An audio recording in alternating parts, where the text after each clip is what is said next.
तुम पद्मावती को, धर्मेंद्र को, चक्रे सुनी रोहिणी प्रगति वज्र संकला प्रदुत्ता मनोवेगा काली ज्वाला माली महाकाली मानवी गौरी गंधारी बैरोटी अनंतमती मानसी महामानसी जया विजया अपराजिता बहुरूपणी चामुंडनी कुष्मांडनी पद्माए पद्मावती सिद्धायना चेती जिन शासन यक्षी देवता सेवा का ये सूत्र आचार्य श्री यति वृषभ स्वामी ने दिया है, क्या इसके अनुसार हमारी ये जो जैन देवियां हैं, क्या किसी अजैन मंदिर में तुम्हारे लिए आज तक देखने को मिली?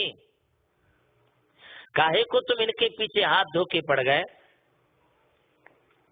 अरे आज तुम इसे निकालने की कोशिश कर रहे हो, ध्यान रखो, जो इनके लिए छेड़ाछाड़ी करेगा, इनके लिए निकालने की कोशिश करेगा, एक दिन वह स्वयं जैन समाज से बाहर निकल के नरकों में जाकर के सड़ेगा।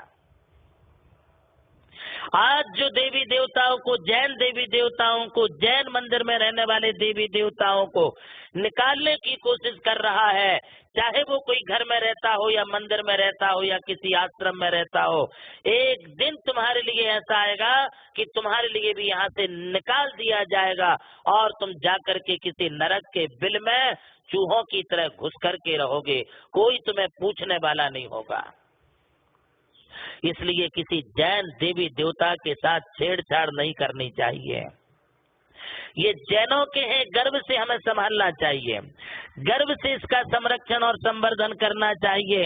यदि हम किसी जैन देवी देवता को विराजमान नहीं कर सकते, पैदा नहीं कर सकते हैं, तो तुम्हारे लिए इनको मिटाने का कोई औचित्य नहीं है। संवर का पहला मार्ग है मिथ्यात्व को रोकना है, सम्यक्त को नहीं रोकना है। आज तथाकथित लोग मिथ्यात्व को रोकने की बजाय सम्यक्त के मार्ग को रोक रहे हैं। अनायतनों को छांटने की बजाय जिनातनों को छांटने का प्रयत्न कर रहे हैं।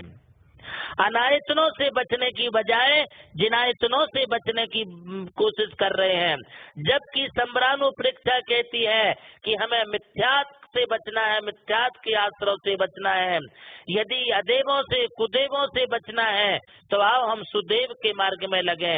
यदि हमारे लिए अदेवों से बचना है तो सच्चे देव के मार्ग में हम आ जाएं, और वह सच्चे देवों का मार्ग यदि किसी ने दिखाया तो समंत भद्राचार्य से लेकर समस्त आचार्यों ने वो हमारे लिए प्रदान किया है। इसलिए हम सच्चे देव शास्त्र गुरु और सच्चे देव शास्त्र गुरु के जो भक्त हैं, जिसे हम कहते हैं सच्चे देव के भक्त, सच्ची जिनवाणी के भक्त और सच्चे गुरु के भक्त, हम इसे स्वीकार करें। 6 अनायतनों को छोड़ें और 6 आयतनों को अपनाने लग जाएं, तो हमारा संवर का मार्ग हमारे लिए स्वयं ही प्राप्त हो जाएगा। और जैसे ही सम्यक्त का मार्ग, संवर का मार्ग मिला है, तो मिथ्यात्व होने वाली जो कर्म प्रकृतियां थी, जो नरकायु के आश्रय के कारण थी, खास तौर से जो मिथ्यात्व के सद्भाव में 16 प्रकृतियां बनती हैं। विद्वत वर्ग इस बात को सुन ले कि मिथ्यात्व के सद्भाव में जो 16 प्रकृतियां बनती हैं, यदि वो प्रकृतियों का आश्रय रुकेगा तो सिर्फ सम्यक्त के मार्ग को जिनायतनों को, आयतनों को अपनाने से मिलेगा। यही संवर का सबसे पहला कदम है। आओ हम पहले कदम को अपनाएं, इसके बाद दूसरी स्टेप हम प्रारंभ करेंगे। आज इतना ही।